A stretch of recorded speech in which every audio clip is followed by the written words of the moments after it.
Hello, hello. I'm not sure what time it is when you are watching this video, but thank you so much for clicking the link to find out some more information about the Battle of the Games. This topic is so fun for so many, but it is so scary for some people who are not sure if they are ready to step into that world of including these types of games in the classroom. The good thing about this topic is that as the years progress, as things change, there are so many options that we can choose from. There are some good old classic ones, but then there are some that are newer. And even with the classic ones, there are so many features that are coming about as we go throughout our educational process that we see some new things happening with these games. So, very quickly, what I want to do with this webinar is give you some background information on a few options that you have to include some games in the classroom, how they work, how you can use them, and just some time to kind of look through it to see if this is something that you want to do in your classroom. So again, this is Battle of the Games, and thank you so much for coming. All right, so our objective is that we want to explore various tools used to gamify learning in the classroom. Like I said before, we have a lot of new things that we see happening in the classroom with some of these different games that are provided for us. So we want to take a minute to kind of look at them and look at the different tools that we have. These tools have been kid requested and kid approved. So keep in mind that not only is this beneficial for us as teachers to see where students are, but it's fun and the kids love it. So, what exactly is gamified learning? Gamified learning is when you incorporate the power that games have into your instructional practices. It's another tool to add to our teacher tool belt because we do have a whole lot of tools in our tool belt. So, whenever we take a look at what our kids are interested in and what our kids are actually learning from, because whether we want to believe it or not, when they play these games, PlayStation, Nintendo Switch, mobile games, PC games, they are learning. It may not be what we want them to learn all the time, but they are learning. So we want to use the same avenue that attracts them, that engages them, and place it into the classroom. We want to use these games so that it can increase their motivation, increases engagement, and it also increases their understanding and their achievement because when they're playing these games and they're learning while they're playing, they don't know that they're learning stuff. So later on, when they have to apply this learning in a different way, like, oh, I remember I played. Oh, I remember when I did. So it comes back to them because of this experience, this fun learning experience that they get because they are including some type of game in their learning. So we want to make sure we're focusing on their interests and focusing on the things that gets them motivated so that we can get them motivated in the classroom. So yeah, there are a few things that you probably have seen before. Many of them may be familiar, but there's been so many updates, especially since our COVID years. And I know just hearing that is kind of weird. Our COVID years, our virtual years, our asynchronous learning time. We still want to implement some of those really cool digital things that we put in place now because it works. So to have the added benefit of being in person and also include some of these digital things is really a plus. So the first one is an old classic standard. It is Kahoot. Kahoot is a game-based learning website that allows teachers and students to create and play a wide variety of educational games. So basically what you'll do with Kahoot is you have your teacher account, you have your student account. It's a really simple interface. You can play it on any device, so it doesn't have to only be the website. You can download it on iPads. If we have the Chromebooks, then students will definitely log in. If you have any mobile devices, it can be used on mobile. You don't have to log in, but students can log in so that they can track and save their progress. This is great for if you are assigning some homework assignments and students can log in. You might pause it and come back to a quiz. You can embed different types of questions and answers into this quiz so students can respond in a different way. And then one of the things I love the most about Kahoot is getting those reports back. Something that is so crucial to using gaming in the classroom is I tell the kids all the time, if we can't learn from this game, we don't need to play it. So we're not playing the games just to be playing it. Like I'm not pulling out Clue just so that we can play Clue, or I'm not pulling out Monopoly just so that we can play Monopoly. What are we doing with this? What are we learning from this? So from this and from the questions, the quizzes, the things that they do on Kahoot, a teacher has the ability to pull reports. You can see the average of your class. You can get grades from this by seeing how the student has progressed towards mastery of that skill.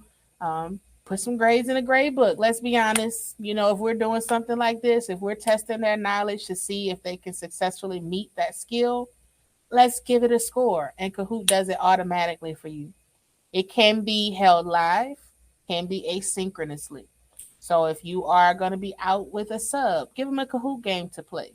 That'll still do the things that you need to do to assess their success with the mastery of the skill, but they can do it in a fun way. So that's one of the things that I love about gaming in the classroom is that you can do some of the things you would do previously. We're just seeing if the student can understand, but you can gamify it. Gamifying it gives that added boost of, ooh, I'm competing with my friend, or ooh, who's going to be at the top? Is Miss Strickland going to give us a prize for being number one on the podium? You never know. So just giving them that competitive feel to it, or the gaming, like I'm going to the next level type feel. That's what kids are interested in. So what we're going to do is take a quick look at Kahoot, and let me go ahead and share this screen. So once you log into Kahoot, you'll notice if you've been there before that a lot of things have changed. Like Kahoot has had major upgrades over the years. And you'll notice that there's a lot of paid versus free things going on with Kahoot. So pay attention to that as you go. If you think that's something that you want to invest in, it's a great investment. But there are a lot of free features that you can use in Kahoot also. So let's go ahead and log into Kahoot. I'm going to go ahead and share my tab with you. All right, so when you first go to Kahoot, of course, you want to sign up. If you have a sign up, then you will sign up. You can sign up with Google. Sign up with Google. You don't have to create like a separate sign in. You don't have to create a separate login information. What you can do is just sign up with Google and it'll help you get to it faster. I love the ability to do that. But I'm going to go ahead and log in.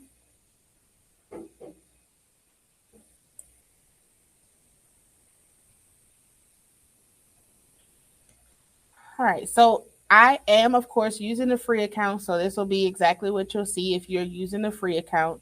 A lot of stuff, like a lot of what you see on this left hand side, has been added. And there's so many cool features that Kahoot is constantly adding to be used. You can use it as a workspace, like if you're combining different questions, different quizzes with other teachers, you can collaborate. There's so many things that you can do with Kahoot, but the basics of it, the basics of the gamified part of Kahoot is that we're going to go ahead and go to Discover. You have your library for different Kahoots that you've created or that you've saved. You have reports.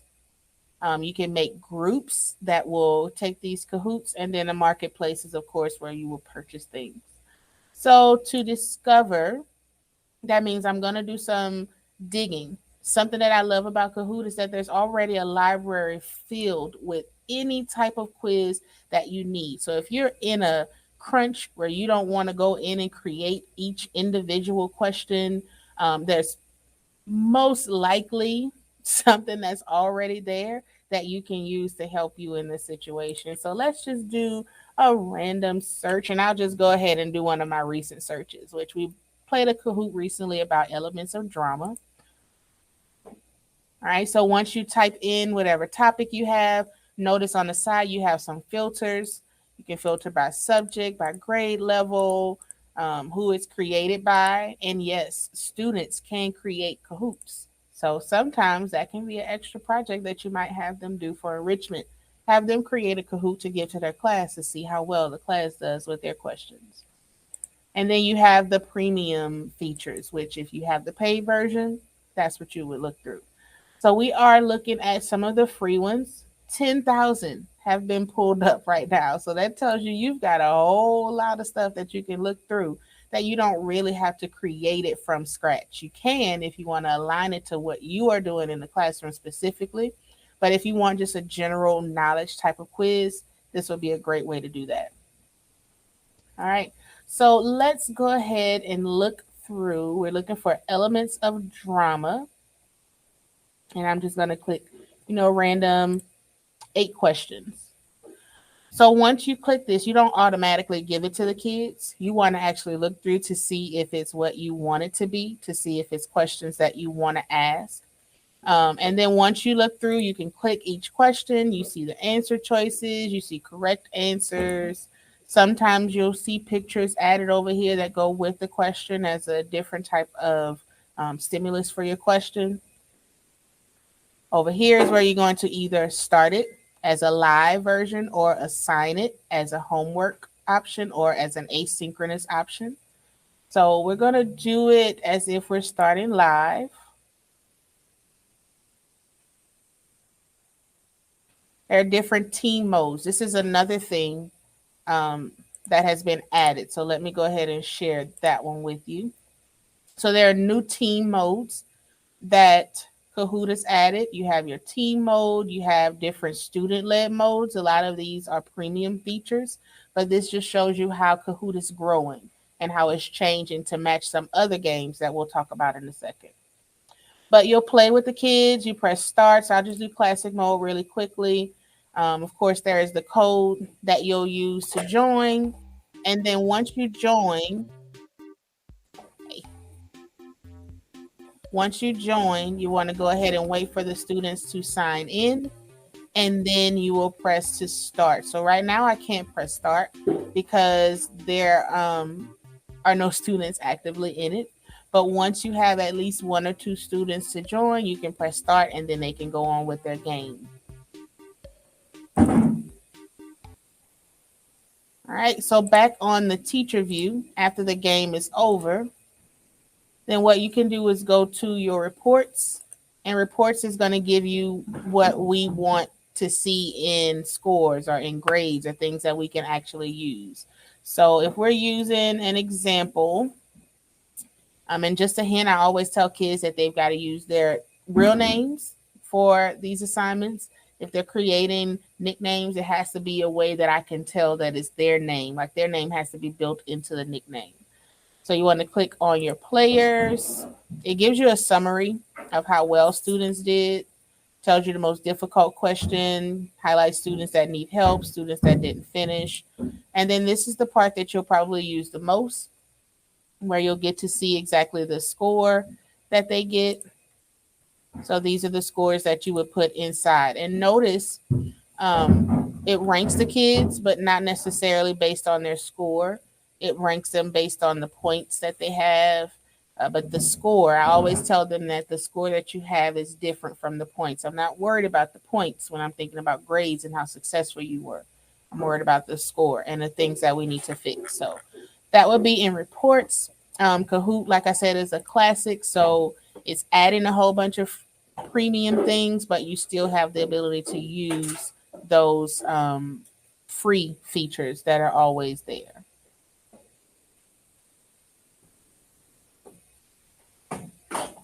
All right, next up is Gimkit. And Gimkit is one of those that came around a little bit before we went into that COVID mode, but it became really popular during our virtual time.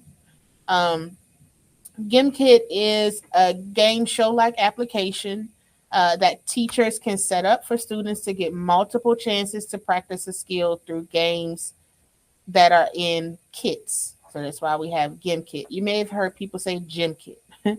It's very engaging. You have visuals and different gameplay modes that are engaging. It's not your typical like a Kahoot with just the question and the answer. There's different aspects of it that creates more of a game-like feel. It can be played on any device. You're not required to log in, but students can track and save progress if you do log in. There's an option for it to be that repetitive practice, because you can pick a kit that has like 80 questions in it, and then you can give students the time, like maybe a 10-minute game mode, where for 10 minutes they're just constantly practicing with this skill. Not saying that they have to complete 80 questions, but just that this is a question bank of skills practice that they can repeatedly do for this 10-minute time that you have for the game. So from this, depending on the mode that you choose, and if you have a paid version or a free version, you can get a report of the student performance to see how well they've mastered that skill. You can do this live, or you can do this asynchronously as a homework assignment, or something that students can do on their own without you kind of monitoring the amount of time that they're spending on it. So you can set it up either way. So let's go ahead and go to Gimkit. All right, these are some examples of what you'll see. There may be a school library. For example, we had our awesome Miss Curry create some kits that we use for fourth grade Treasure Island, and then for a fifth grade vocabulary unit. So what happens is you have this kit, and I'm just using this one as an example because it's so awesome. So this kit was created. Notice that you can create the questions. You can have some audio attached so that you can have those questions read out loud to the students. This is a fill in the blank question, which picture best, and you click on it, you see the correct and incorrect answers, and it goes on and on. And this was a vocabulary unit. So as the teacher, you review the questions and answers, make sure that's what you want, and then you can either play live or practice to get a link and share with students. You also have the option of copying quizzes that are there in that pre-made library. That's a huge plus for a lot of these. You can create a copy of these assessments or of these kits, and then you can add questions, tweak questions, delete questions, like do different things to it to make it fit what you have in your classroom. So I'm going to go ahead and do play live. Once you play live, you will select a featured game mode. There's 2D game mode. So you notice that there are different games that you can pick. A lot of them are free. A lot of them are paid, like the stars show you that it's a paid version. We have some new modes that are coming out. You have your classic mode. Capture the flag is one of the students' favorites. When you click on it, it'll tell you what it's about. Sometimes you can have a report generated. The only time you'll get a report generated is if you have a class attached to this. You have to have an account where you would set up a class for the students, and that comes into play here. So if there's no class selected, then you can't use this as grades. You set the amount of time, and then you kind of play around with how much energy do I want them to have, because this game in particular, you run for a certain amount of times and then you have to stop and answer questions to build up your energy. So you have that question and answer portion, but then you also have that gameplay portion that students love. And this capture the flag game, like the kids love it so much. They look forward to it. And they just have a lot of fun with this one, and especially the tag one also, tag domination. So you press continue. And then what you see on your screen is like an overview where kids are going to be logging in so that they can get access to the game. And this is what I meant by that kind of game-like feel, where students are using their keyboard to move around. Yes, the teacher is the apple. It gives them instructions on how to play the game. And of course, I can't start the game yet because there are no students, but students will use the code to log in, and then gameplay will start. So you have questions, answer the questions, build up energy, and then you run around and you try to capture the flag. So this is what happens on this type of game. It's a little bit different from Kahoot because Kahoot doesn't have this live gameplay like option.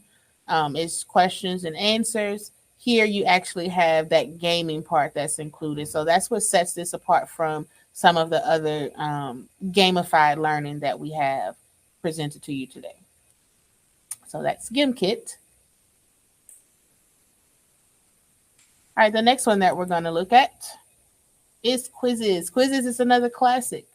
Quizizz is a game-based learning tool that uses quizzes and lessons using different media to engage students in competition and in fun. So with Quizizz is similar to Kahoot in that you give a set of questions that you respond to with different answers. Now, what I love about what I've seen with Quizizz, free and paid versions, is that there has been an increase in the amount of different types of questions that can be used and different types of responses. There has been a huge update in that area, so much so that you have some questions and responses where students can just put videos as their response to respond to whatever question it is that you're asking. You can have questions read orally to you. Teachers can get reports of student performances. You can do a live quizzes. You can do an asynchronous quizzes. You don't have to log in, but logging in is great. Like all of these things you might hear over and over again, but they each have their own features that make it better to use than the others, if that makes sense. All right, so Quizizz, once we go in, is asking you, what will you teach today? So library of resources, like it's all there, y'all. Let's do, and it goes from academic stuff on over to like cartoons. Like if you're having a free moment where you want to play a quick brain break game, like what does this emoji represent? There's a Quizizz for that. Like it's all there. So we use our same topic of elements of drama. They'll come up and you'll see the premium options are there. Once you look at the results, you have some filters on the side, question types, grades, language. You get a chance to actually look at the questions to see if this is something that you want to use. And then once you click to play it, look there, we have a new mode, mastery mode. Set accuracy goals, personalized reattempts, and increase student recall by 20%. They're always trying to improve, y'all. This is where you would start a live lesson or start some independent practice where you just assign it and students do it on their own. And then they'll see their names on a leaderboard. So at the end, the person who's at the top of the leaderboard is the person that wins just from that asynchronous assignment that they did. So again, this is a lesson view where students go through the lesson first. And then sometimes on each one of these, there might be a question that is given when it's a part of a lesson. So we'll scroll down, and now here we have our questions that may be associated with that one. So you would assign this to students. Live means that you're going to click through and do each question with the students. And then, of course, the practice means you're on your own working on it. So we would click present. And then here's our code. You can also link to this. Maybe you're using using Canvas to link your assignments to students, Canvas. So what you want to do is make sure you copy the link from here, have it in Canvas. Students just click it, go straight through the quizzes, or you can have this up so that students can see what that join code is to get there and complete the assignments. But Quizizz would run the same. They've added on some features when you do a live version where students can write on a collaborative whiteboard with you. They can have the random name picker use where you would just spin a wheel and like a random student has their name called and you would call on them to respond to the question or call on them to explain the question.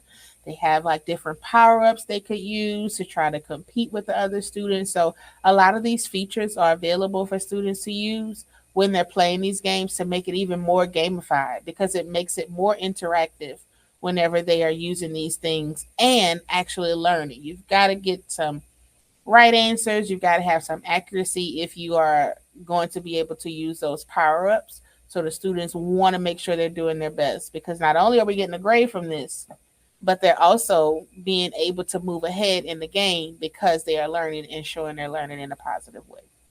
So that is another classic of Quizizz. And then our next one is Blooket. Blooket is another favorite of the kids. They love whenever they see that Blooket is included in the lesson. It's really simple. You can play it on any device. Don't have to log in. Again, these things are pretty similar. So this tells you that this realm of gamifying the classroom is not too different, but there's some really unique things that sets each game apart from the other. The visuals for Blooket are engaging. There's different gameplay modes. You can get reports from Blooket. You can get reports for grades. Uh-oh, it's time to go. And then it can be held live or it can be held asynchronously, like you would assign it. Now, some of the game modes you will not be able to do asynchronously, but some of them you can.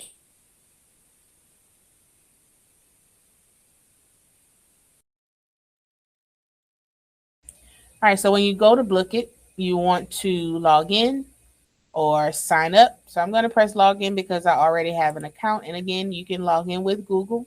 Love it. Makes everything so easy. Everything is synced up exactly how I need it to be synced. And then again, another library of resources that you can use. You do discover a set, meaning somebody's already created this, so I don't have to create it, or create a set where you'll do it from scratch. So let's go to discover a set. And then I'm going to go ahead and type in my elements of drama again. Stuck on that because that's what we're reviewing this week. All right, so you have so many different options. These are all Blookets that are already created. You want to go through, choose the ones that align to exactly what you want to do. So I'll just randomly click this one. And then you can click through, see questions and answers. So this one is set up more towards the question and answer that you see in the Kahoot. And then students will respond to these to get what they need to play the game. So to host a game, there are several different game modes, and each one is given to you on the right, telling you what they're going to do, how many players you can have before you host it. And like I said, only some of them are allowed to be used for asynchronous, like homework. So something like cafe, you can assign this where students will independently do it. So when you click around, just pay attention to the ones that have homework and the ones that don't. The ones that don't have homework mean you can't assign it asynchronously. So once you press to host a game, it'll open up to that sign-on screen just like the other ones. You kind of tweak what you want, how many minutes you want it to be, solo teams. We're going to hope there's that get music. You're waiting for students to join so that you can press play. Once that's over, we're going to go ahead and go back to where we are for our reports. Reports is another great option on Blooket because, like I said, you get to see the different scores that students made, whether or not students were successful in mastering that skill.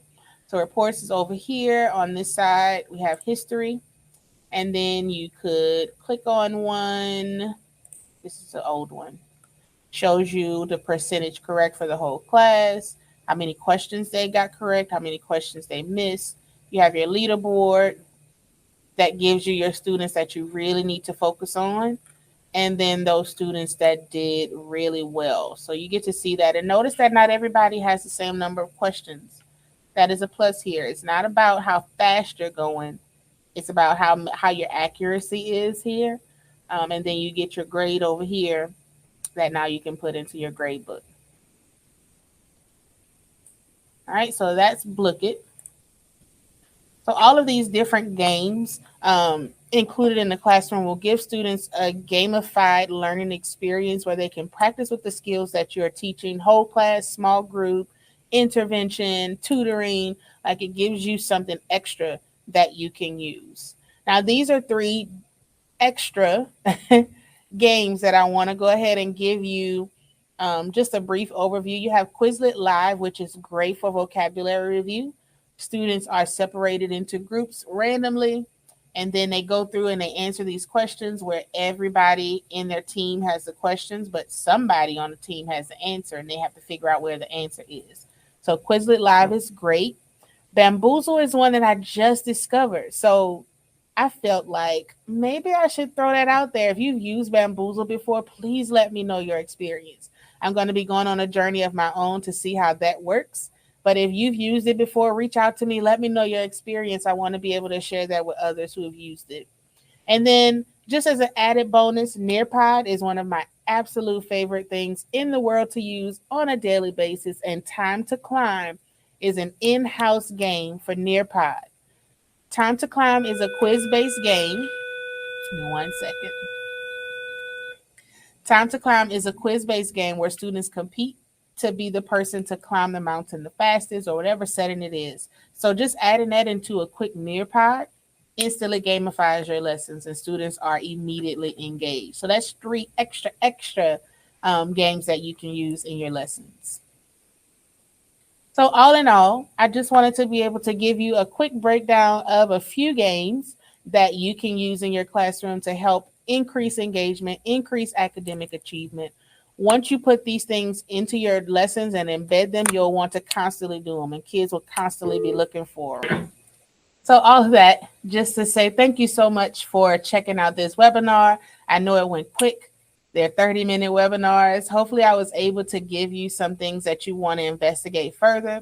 If you find that you are needing some extra help or you have some questions, feel free to reach out to me, jrstrick@garlandisd.net. I am a 5th grade teacher over at Hanley Elementary School, so I will get back to you as soon as possible.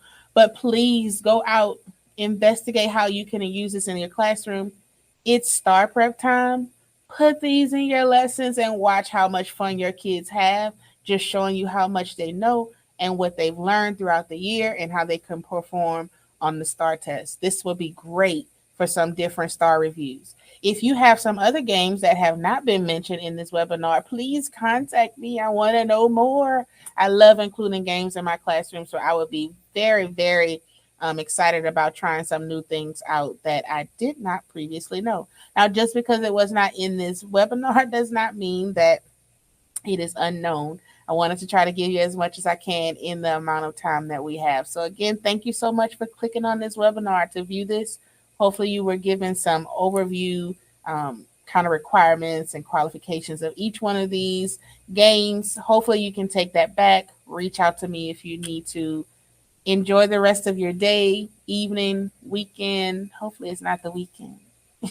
But enjoy the rest of your time that you have. Again, thank you for attending. Bye-bye.